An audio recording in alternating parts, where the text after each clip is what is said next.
Inanak ka ng marami pagkatapos hindi pinakasalan. Ay, kayo namang mga kalalakihan kung inanakan nyo na at mahal nyo naman, panindigan nyo na po. Hindi yung harapan nyo lang yung kaya ninyong patindigin. Ay siya, nakakaloka. O ayan, hay mga langga na anapid ko sa mga magagalit agad. Puputak agad sa comment section. Ay nako, panoorin mo na ang video na ito hanggang dulo at nang magets mo, hindi yung putak ng putak. Pagkatapos hindi naman nanood ng bongga. Sa mga gustong pumayat nga pala, magpunta kaya sa aking page, Miss Homilin Fitness. So ayan, marami po akong exercise na naka-upload tungkol dyan. O siya, balik tayo sa topic. Actually, itong topic na to, yung comment na ito, kagabi ko to nabasa at nahirapan ako makatulog. Kasi po, nakarelate ako ng bongga sa kanya.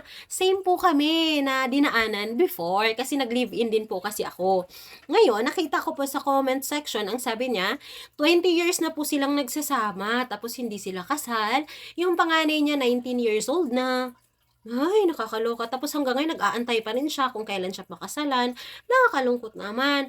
Tapos yung isa, ganun din, may anak na din. Pagkatapos, ilan na yung anak niya, hindi pa rin siya pinapakasalan. Tapos pag kinukulit daw niya na magpakasal ganyan, nagagalit pa.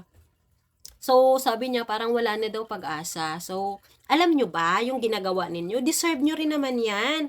Alam nyo kung bakit. Tinotolerate nyo kasi, hinahayaan nyo kasi na ganyanin kayo. Na dapat hindi naman, di ba, sa mga masasaktan agad. Di ba? Deserve ninyo kung ano yung hinahayaan ninyo eh. Dapat wag ninyong hayaan. In the first place, di ba langga, hindi po tayo aanakan lang na ganyan-ganyan. So, nalulungkot lang ako langga. Kaya ito, nagka-opinion din ako sa mga ganitong bagay. Ang pagli-live-in kasi, galing ako dyan, nag-live-in po kami ng aking asawa ng 12 years, bago po kami nag-decide na magpakasal, maaga ako naglende. Alam niyo sa kapusukan, 19 years old na buntis, 20 nanganak. So, di ba ang saya? So, nag-live-in na hindi alam kung ano yung pinasok ko.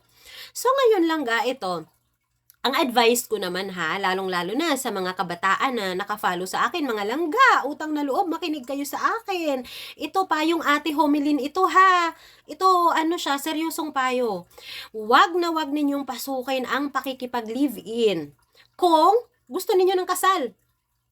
Kung gusto ninyong iharap kayo sa dambana. Kung gusto talaga ninyo ng ganyan, wag na wag kayong magkikipag-live-in.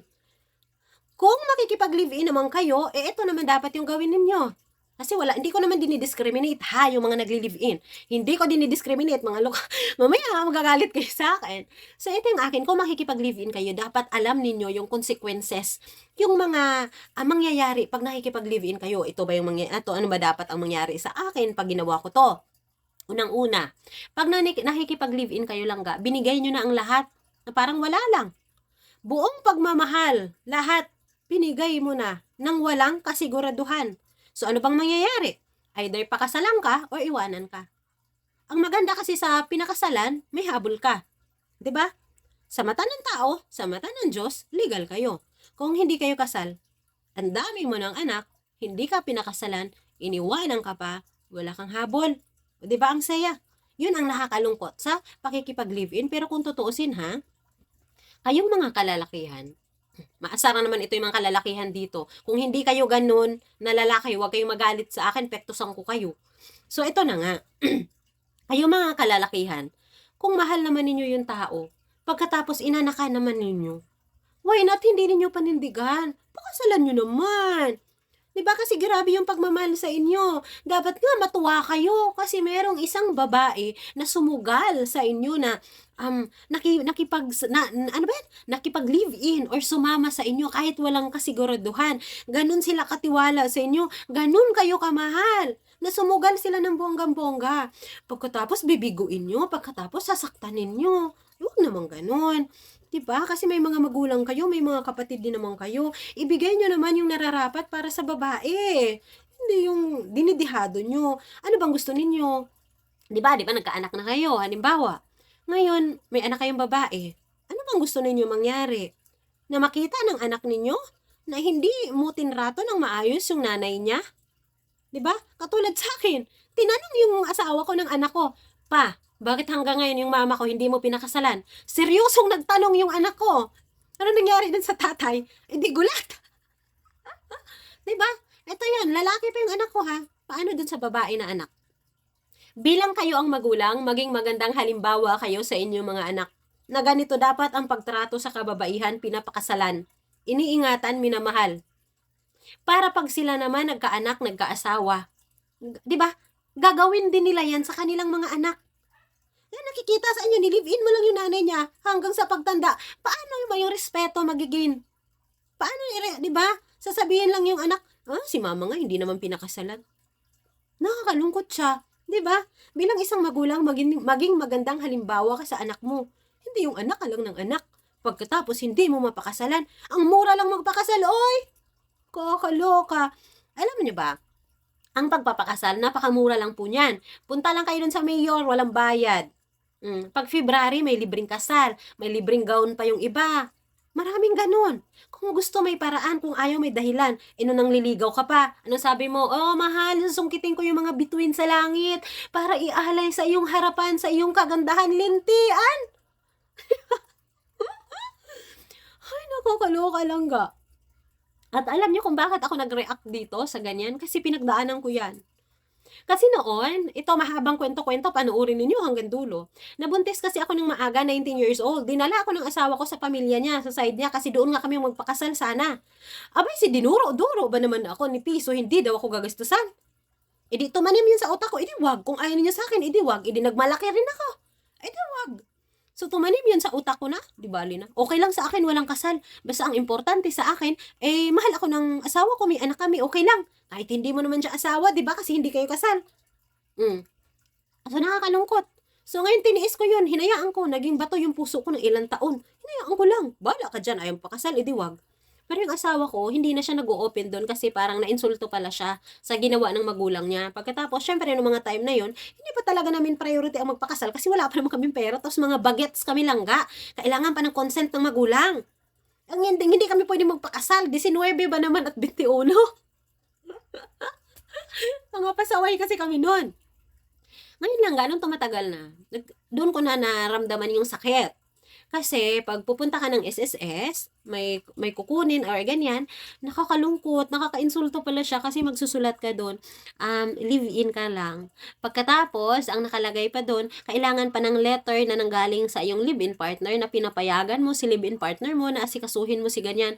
Ibang tao lang ga. Tapos kukuha ka ng birth certificate niya, ganun din. Sa pag-ibig, ganun din.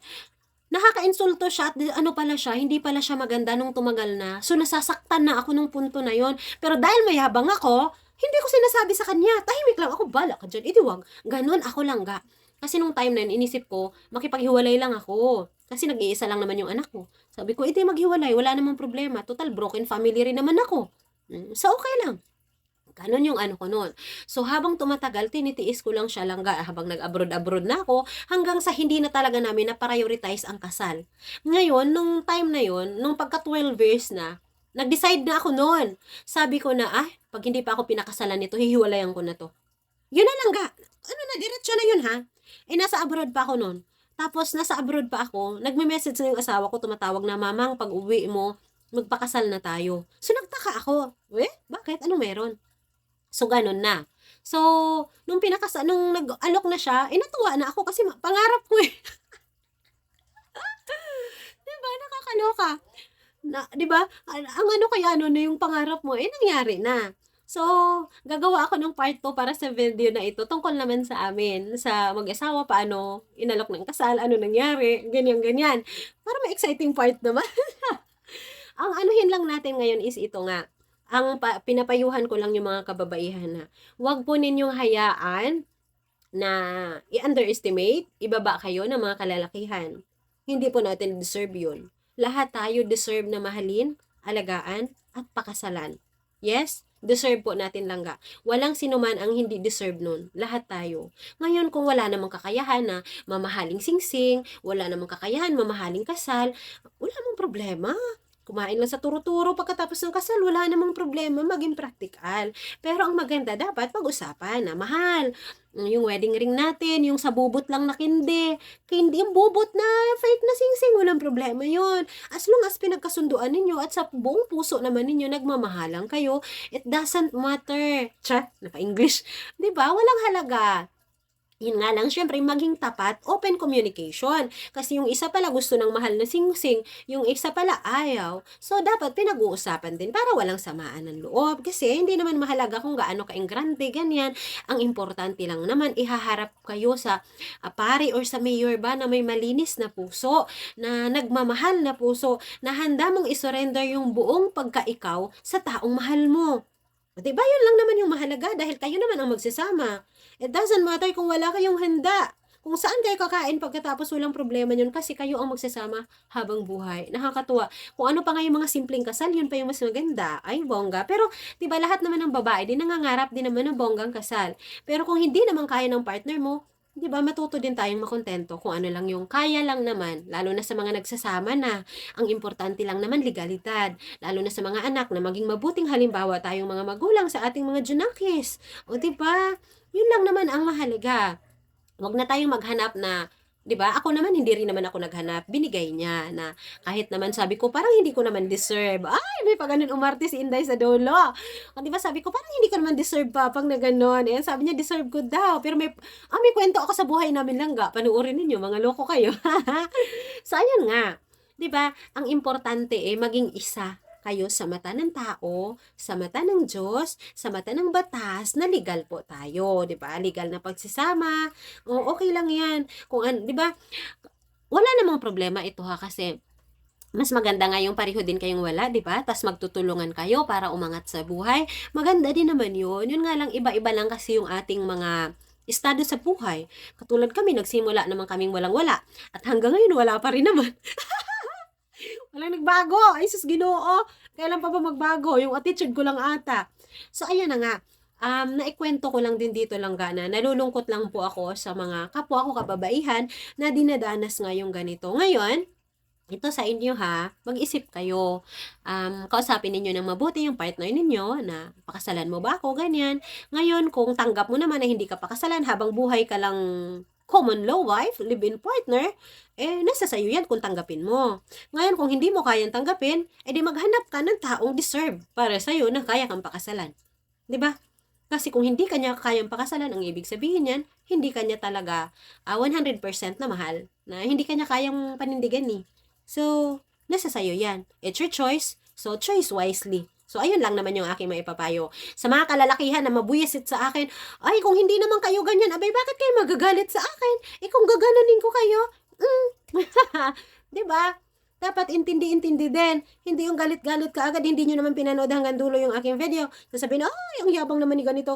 Ay, ang yabang naman ni ganyan. Wala akong maipagmayabang dahil wala akong pera. Pero ang maipagmayabang ko sa inyo, meron pong lalaking nanindigan sa akin na minahal ako ng bongga, pinakasalan ako, kahit sa tingin ko hindi ko naman deserve yung ganon. Ay! Sabi ganon. Naloka na. Kasi 'di ba, yun pa yung maipagmayabang ko na meron akong kumpletong pamilya, walang bisyong asawa, mapagmahal, masipag. O 'di ba ano pa bang hahanapin ko? Walang bisyo yun kundi ang mahalin ako. Yun lang yung bisyo niya. Ay nako, pagkatapos ng trabaho, uwi ng bahay, isang ka pa ba? Hindi din babaero. Sabi ko nga, baka lalaki yung hanap mo kasi hindi ka rin babae. Siya mga langga.